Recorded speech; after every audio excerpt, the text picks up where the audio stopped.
안녕하세요. 사연을 부탁해입니다. 오늘의 사연을 소개하겠습니다. 이 모든 사연의 시작은 오빠와 새언니가 결혼을 하면서 시작됐습니다. 새언니 성격이 워낙 활달하다 보니 부모님과도 참 잘 지냈어요. 그중 엄마와는 꿍짝이 그렇게 잘 맞을 수가 없었습니다. 신혼집을 아예 본가 근처로 구했기에 수시로 오가며 엄마와 많은 대화를 나눴거든요. 어느 날은 퇴근 후 집에 들어갔더니 역시나 새언니가 와서 엄마와 한참 이야기를 하다 돌아갔는데요. 그쯤에서는 하도 궁금해서 엄마에게 물었습니다. 엄마, 진짜 궁금해서 그러는데 언니랑 맨날 무슨 얘기를 하는 거야? 네 오빠가 결혼 안 하는 기가 막히게 잘했지 뭐니. 유미 성격이 얼마나 좋은지 모른다니까. 그래도 고부 사이라는 게 어려운 거라 너무 가깝게 지내면 나중에 탈이 난다고 하니까 조금 조심해. 그것도 사람 나름인 거지. 조심할 게 뭐가 있어. 유미는 뒤끝도 없고 애가 뭐 하나 나무랄 데가 없다니까. 사실 네 오빠도 그렇고 너도 그렇고 네 아빠 닮아서 둘 다 얼마나 무뚝뚝하니. 근데 유미랑 같이 있으면 심심할 틈이 없다니까. 거기다 요즘 유미 덕분에 수입도 짭짤한 게 얼마나 좋은지 몰라. 수입이 짭짤하다니? 그건 무슨 말이야? 엄마 혹시 아르바이트 하는 거야? 제가 놀라서 엄마를 빤히 바라봤는데요. 엄마가 입가에 미술을 머금은 채 대답했습니다. 그렇지. 아르바이트라면 아르바이트라고 할 수 있겠네. 근데 네 아빠랑 오빠한테는 절대 말하면 안 된다. 이건 우리끼리 비밀이야. 알았지? 엄마가 아르바이트 하는 거 알면 아빠가 기겁할 텐데 빨리 그만둬. 엄마 무리하면 안 되잖아. 제가 기겁을 한 채 엄마에게 소리쳤는데요. 사실 엄마는 갑상선암 진단을 받고 치료 후 지금은 완치가 된 상황이거든요. 그때 누구보다도 아빠가 걱정이 많았는데 집안일을 도맡아 했을 정도로 아빠는 엄마를 걱정했습니다.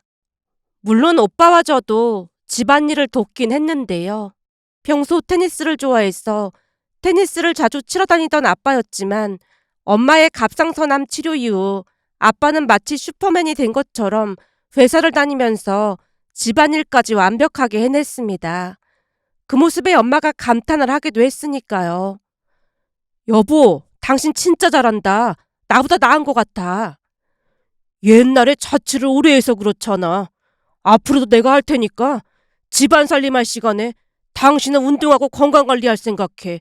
내가 들어보니 필라테스? 그런 것도 좋다고 하던데 한번 배워보던지. 의사가 완치라고 했잖아.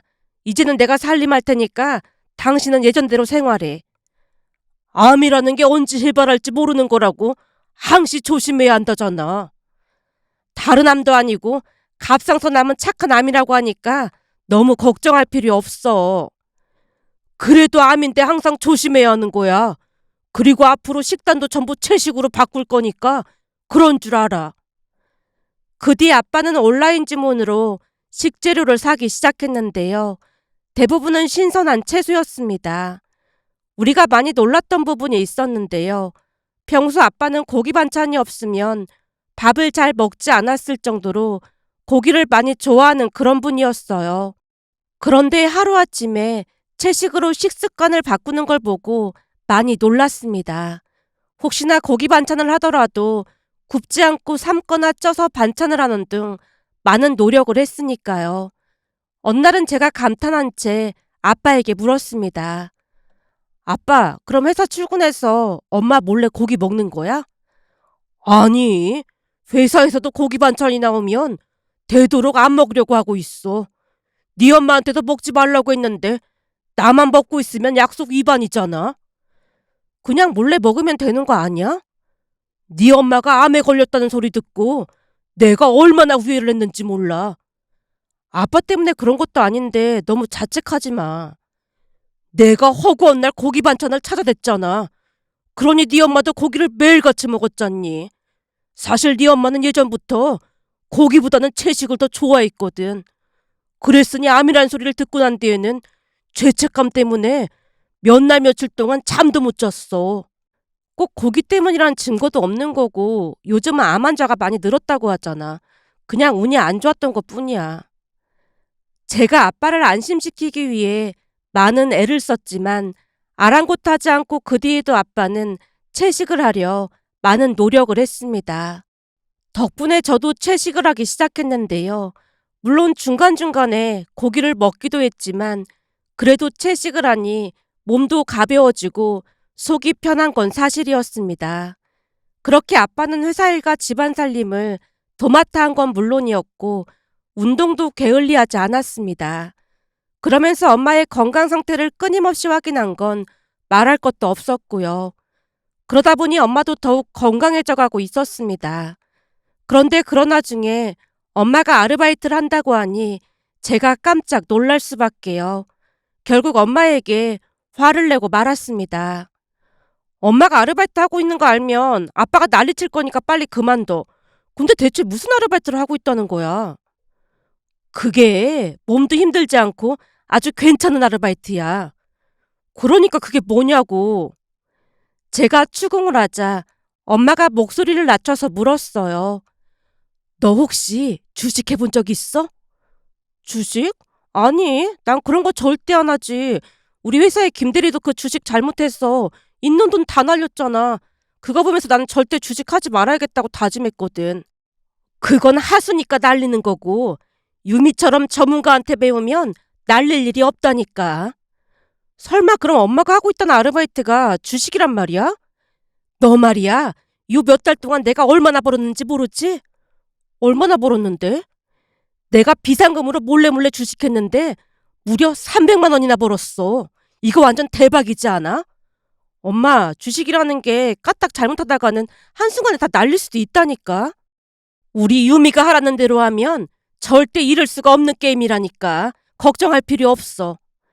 엄마는 마치 새언니가 워런 버핏이라도 된 마냥 추앙하고 있었는데요.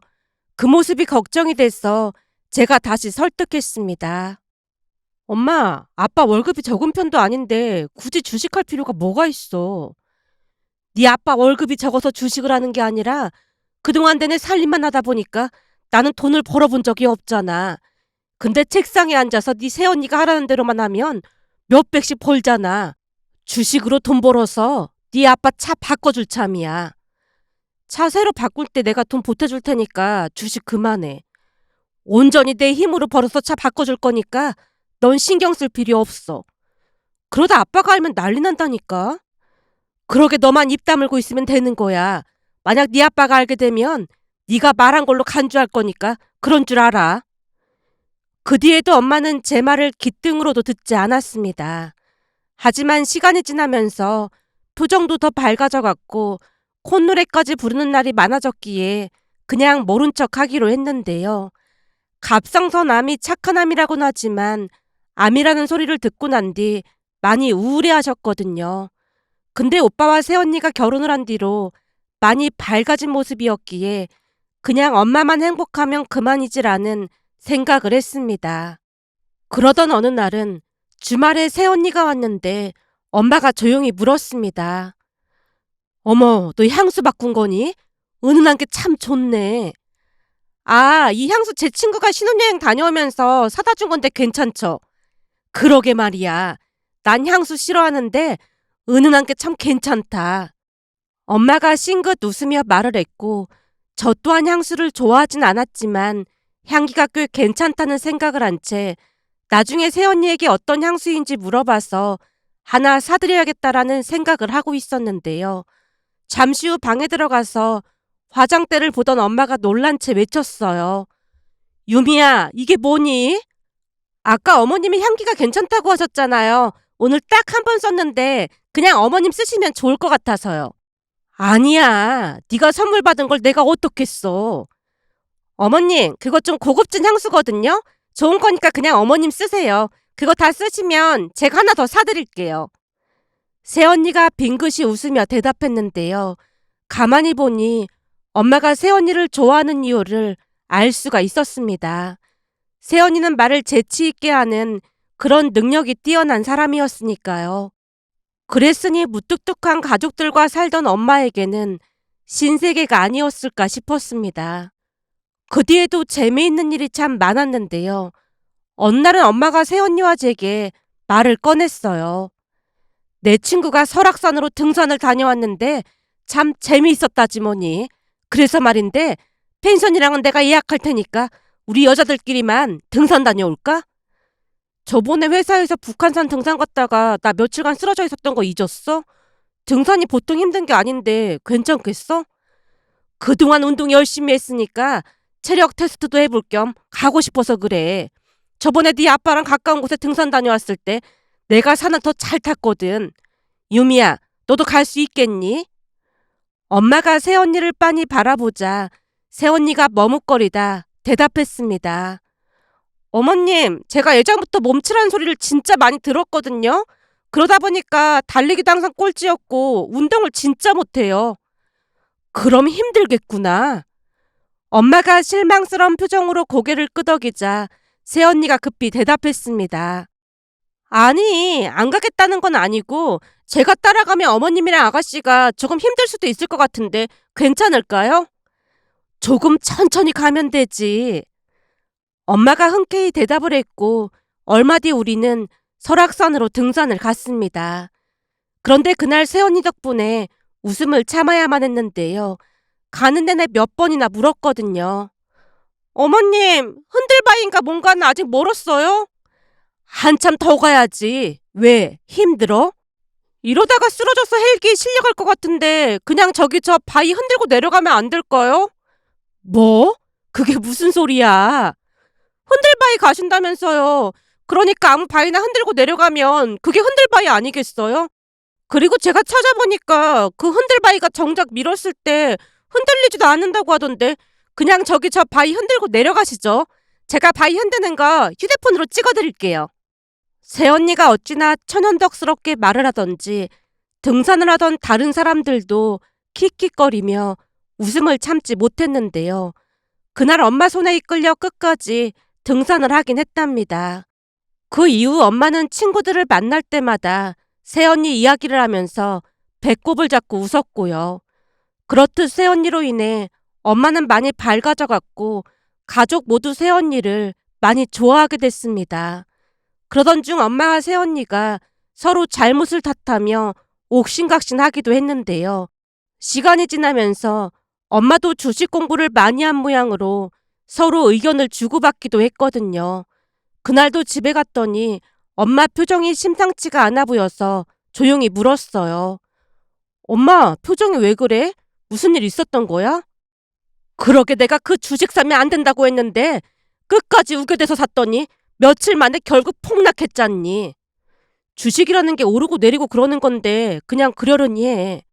내가 그건 아니라고 몇 번이나 말을 했으니까 그렇지. 그래서 얼마나 손해본 건데? 하루아침에 500만 원이 날라갔다니까. 뭐? 500만 원? 엄마 대체 주식을 얼마나 하고 있는 거야? 제가 눈이 휘둥그레진 채 엄마를 바라봤는데요. 엄마가 대수롭지 않게 대답했습니다. 그동안 주식으로 돈을 꽤 벌었는데 근데 그걸 홀라당 날려먹었으니 진짜 환장하겠다. 그 정도 돈이면 전업 투자자로 전향해야 하는 거 아니야? 이제는 완전 전문가 같은데? 이제 주식이 조금씩 눈에 들어오기 시작했어. 이번에도 유미 말만 안 들었으면 더 불릴 수도 있었는데 망했다니까. 그래서 설마 언니한테 뭐라고 한 거야? 아니 사람이 신도 아니고 그럴 수도 있지. 뭘 뭐라고 하고 그랬어. 이번에는 돈을 잃어도 너무 많이 잃었어. 네 새언니도 한 달은 자중해야 할 거야. 엄마 말에 할 말을 잃고 말았는데요. 그렇게 옥신각신하면서도 나름 잘 지냈거든요. 하지만 돈을 잃는 날이 많아져서 엄마가 자주 한탄을 하셨고 새언니가 사과를 하는 일이 많아졌습니다. 그러던 어느 날은 남자친구가 집에 인사를 하겠다고 해서 가족들에게 말을 꺼냈고 부모님도 반색하셨어요. 그때 그 대기업 다닌다던 그 사람 맞지? 이름이 뭐였더라? 이현우야. 맞다 현우. 그때 사진 보니까 얼굴도 훈남이던데 되도록 빨리 데리고 와봐. 우리 현우 씨가 얼굴이 좀 훈남이긴 하지. 거기다 성격도 엄청 좋아서 가족들이랑 잘 어울릴 거야. 제가 큰 소리를 쳤고 얼마 뒤 남자친구를 가족들에게 소개했습니다. 평소 남자친구는 예의가 바른 편으로 가족들이 묻는 말에도 깍듯이 대답하며 큰 호응을 얻었습니다. 그런데 잠시 후 새언니가 고개를 갸우뚱거리며 남자친구에게 물었어요. 저기 죄송한데 어딘지 굉장히 낯이 익어 보이는데 우리 어디서 만난 적이 있을까요? 아니요. 저는 오늘 처음 뵙는 것 같은데요. 이상하네. 꼭 어디선가 뵌 것 같은 생각이 들거든요. 세상에는 닮은 사람이 많기 마련이니까요. 하긴 닮은 사람이 많긴 하죠. 새언니도 대수롭지 않게 대답을 했고 그 뒤에는 즐겁게 대화를 나누고 남자친구가 돌아갔는데요. 계속 꺼림칙한 듯 새언니가 고개를 갸우뚱거렸어요. 이상하다. 어디선가 분명히 본 것 같은데. 누구요? 현우 씨요? 네, 이상하게 낯이 익어요. 근데 아까 현우 씨는 처음 뵙는다고 하던데 언니가 잘못 본 거겠죠. 그러게요. 제가 잘못 본 게 맞겠죠 뭐. 새언니가 꺼림칙한 표정으로 수긍을 했습니다. 그렇게 시간이 얼마나 지나갔을까요? 상견례를 앞둔 어느 날 남자친구가 제게 말했습니다. 저번에 들어보니까 오빠 부부랑 친하게 지낸다면서? 우리 새언니가 워낙 성격이 좋다 보니까 주말에도 집에 자주 놀러 오고 그러고 있어. 그럼 나도 잘 보여야 하는 거 아니야? 잘 보이고 할 게 뭐가 있어. 그냥 잘 지내면 되는 거지. 근데 새언니 성격이 좋아서 현우 씨도 잘 지낼 수 있을 거야. 그렇게 성격이 좋은 거야? 그럼 볼 때마다 나도 놀란다니까. 우리 엄마는 맨날 형수님 마음에 안 든다고 뒷담화하던데 진짜 성격이 좋으신가 보네. 사실 고부 사이라는 게 좋기가 쉽지 않잖아. 그래서 나도 그게 좀 놀랍긴 한데 새언니 성격이 워낙 뒤끝도 없고 뒤돌아서면 잊어버리는 성격이라 가능한 것 같아.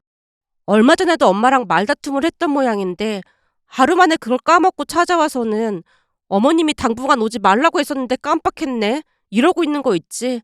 그 바람에 가족들 모두 한바탕 웃었잖아. 제가 한참 동안이나 새언니 칭찬을 하고 있자 남자친구가 신기한 듯 입을 뗐습니다. 그러기가 진짜 쉽지 않은데 대단하다. 우리 형수님은 엄마가 한 소리 했다고 반년 동안 발길을 끄는 적도 있거든. 뭐? 반년 동안이나? 우리 형수님이 원래 꿍하고 그런 성격이긴 해. 근데 진짜 성격 좋으시네. 그래서 말인데 앞으로 더 친해져야 할 것 같은데 다음 주 주말에 내가 식사 한번 대접하고 싶거든. 혹시 괜찮을까? 그럼 괜찮지. 아마 새언니가 엄청 좋아할걸? 신경 써줘서 고마워. 내가 좋아서 하는 일인데 뭐. 남친이 쑥스러운 듯 머리를 긁적였는데요. 우리 가족과 친해지기 위해 많은 노력을 하고 있었거든요. 그날 집에 갔더니 역시나 새언니가 와 있었기에 제가 물었습니다. 언니, 다음 주 주말에 현우 씨가 식사 대접하고 싶다고 하는데 같이 식사할까요? 정말요? 저는 무조건 좋죠. 그럼 어머님도 같이 모시고 가요. 아니다. 나는 됐으니까 니들끼리 먹고 와라. 왜요? 같이 가시면 좋을 것 같은데. 아니야. 앞으로 친해져야 하니까 니들끼리 먹고 오도록 해. 엄마가 손사래를 쳤기에 우리도 알았다고 대답을 했고 얼마 뒤 넷이 모여서 식사를 했습니다. 새언니도 성격이 좋고 남친도 성격이 좋다 보니 식사를 하는 내내 화기애애했습니다. 그러던 중 남친이 오빠에게 전화번호를 알려주면서 가끔 안부 인사를 하겠다는 말에 오빠도 반색을 했어요. 그날 즐거운 시간을 보내다 집에 돌아왔습니다. 그런데 다음날 새언니와 오빠가 찾아와서 충격적인 말을 꺼냈어요. 저 기억이 났어요. 기억이라니요? 그러니까 전에 아가씨 남자친구가 낯이 있다고 했잖아요. 어디서 만났는지 기억이 났어요. 정말요? 그럼 서로 구면이었다는 거예요? 근데 현우 씨는 그런 말 전혀 없던데요? 제가 어리둥절한 표정으로 새언니를 바라보자 새언니가 기가 막힌 말을 꺼냈습니다. 그때 술에 잔뜩 취해 있었으니까 저를 기억 못할 수밖에요. 저는 멀쩡한 상태였으니까 기억이 났던 거고요. 아, 그럼 술 마시다가 만난 거예요? 그때쯤 불길한 생각이 들어 제가 사색이 되어 있었는데요. 새언니가 다시 말을 이어갔습니다. 아가씨, 이런 말 하기 좀 그런데 내가 볼 때는 아가씨 결혼 다시 생각해 봐야 할 것 같아요. 같아요가 아니라 무조건 결혼 없는 게 맞는 거지. 평소 과묵하기로 소문난 오빠까지 옆에서 거들었기에 더욱 긴장한 채 두 사람을 바라봤더니 새언니가 자세히 설명하기 시작했습니다.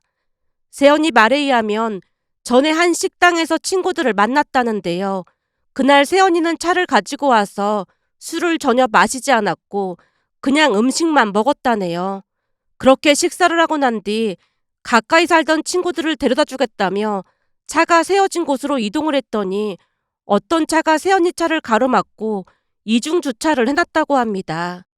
그래서 차를 밀어봤다는데 주차 브레이크를 채워놓았는지 밀리지 않더랍니다.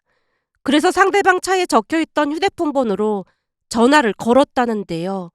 10분이 넘게 전화를 받지 않자 새언니가 문자를 보낸 모양이었어요. 문자 내용은 차를 빼달라는 간단한 문자였지만 역시나 답장이 없었고 또다시 문자를 보냈다는데요. 그 뒤에도 여전히 전화도 받지 않았고 문자에 답장도 오지 않았다네요. 그러면서 30분이 넘게 지나갔고 결국 잔뜩 화가 난 새언니가 신고를 하겠다는 문자를 보냈다는데 그 뒤 바로 답장이 왔답니다. 그러니까 한마디로 상대방은 전화와 문자를 확인하고 있었음에도 그냥 모른 척하고 있었던 것이죠. 그런데 새언니가 신고를 하겠다는 문자를 보내자마자 그 남자가 갖은 욕설을 섞어서 문자를 보냈다는데요. 문자로 듣도 보도 못한 욕설을 계속해서 보내왔다네요. 그 문자에 충격을 받은 새언니가 전화를 해봤지만 또다시 받지 않았고 새언니도 마지막으로 차를 빼주지 않으면 바로 경찰에 신고하겠다는 문자를 보내자 그제서야 비틀비틀거리면서 그 남자가 나타났다고 합니다. 그러면서 새언니 앞에서 또다시 쌍욕을 시전했고 새언니가 주먹을 불끈 쥐자 친구들이 뜯어말린 모양이었어요. 그리고는 그 남자가 잔뜩 취한 상태로 차를 타려고 하길래 새언니가 놀라서 외쳤다네요. 지금 운전하면 음주운전이잖아요. 네가 차 빼달라며. 그래도 대리를 부르던지 해야죠. 어디서 뭐같이 생긴 년이 누구한테 이래라 저래라야. 네가 차 빼달라며. 그래서 빼준다고 하는데 뭐가 불만이야. 너 오늘 나한테 뒤지고 싶냐? 그 남자가 순식간에 새언니에게 달려들었기에 새언니가 급히 몸을 피했다는데요. 만취 상태로 제정신이 아닌 듯해 보였다고 했으니까요. 새언니가 몸을 피하자 비틀거리며 넘어졌고 또다시 입에 담을 수도 없는 욕설을 했던 모양이었습니다. 그러더니 다시 일어나서 차에 올라타더니 시동을 걸고 운전을 하더랍니다. 그 모습이 아슬아슬해 보였기에 새언니가 경찰에 신고를 하려고 하던 순간 마침 근처를 지나가던 경찰을 보고는 뛰어가서 바로 신고를 했답니다.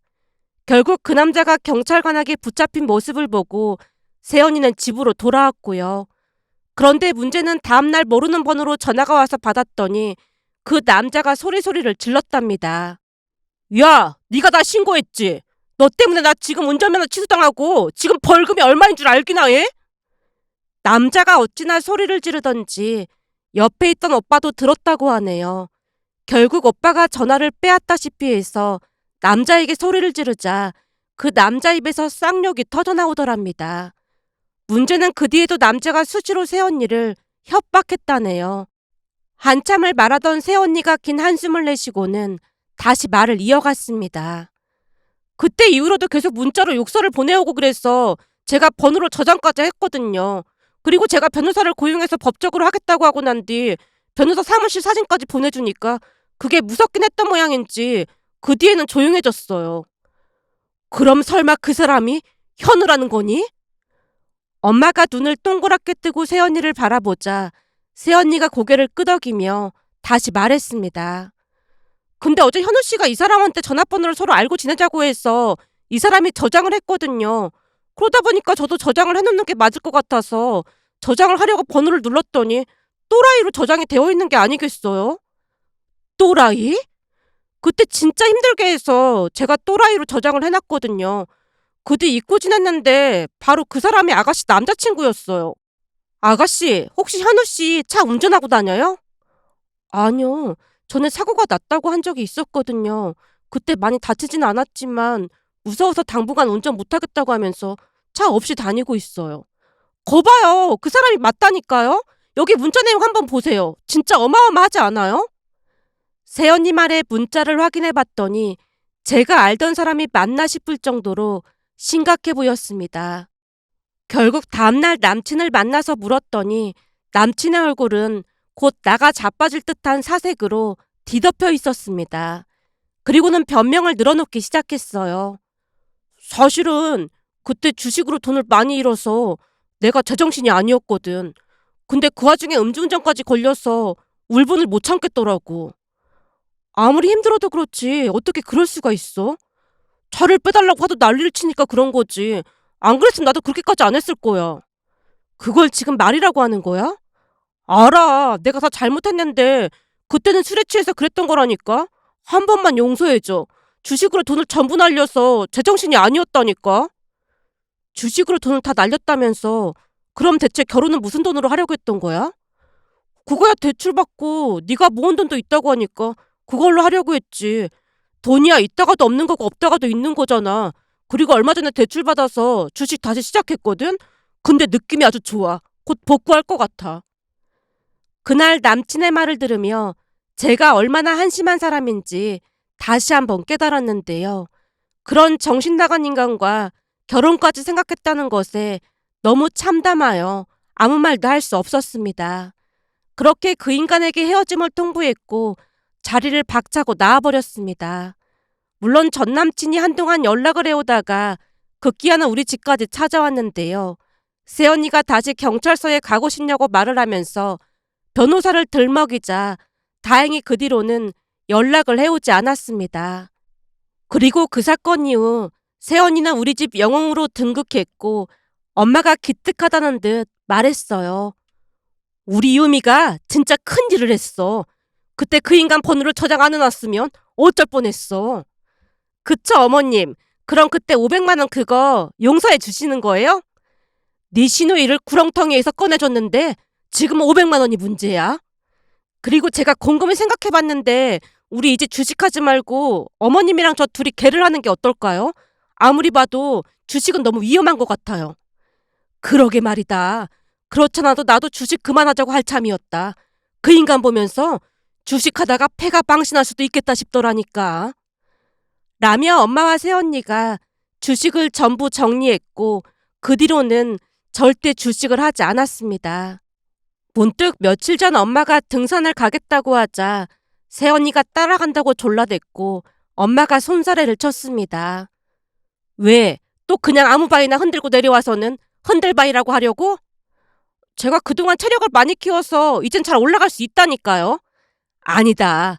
너랑 같이 등산 갔다가 열불 터져서 이 오이로 등짝 스매싱을 날릴 수도 있을 것 같으니까 그냥 넌 집에서 이 오이나 먹고 있어. 엄마가 새언니를 떼어놓고 가려고 했지만 새언니가 길을 쓰고 따라가는 모습을 보며 웃음이 터져나오고 말았는데요. 아무리 봐도 새언니는 우리 가족과 참 잘 맞는다는 생각이 들면서 엄마 말처럼 새언니가 아니었다면 제 인생이 어떻게 됐을까 하는 아찔한 생각이 들어 고마운 마음에 이렇게 글 남겨봅니다. 오늘의 사연은 여기까지였습니다. 즐겁게 보셨다면 구독, 좋아요 부탁드립니다. 고맙습니다.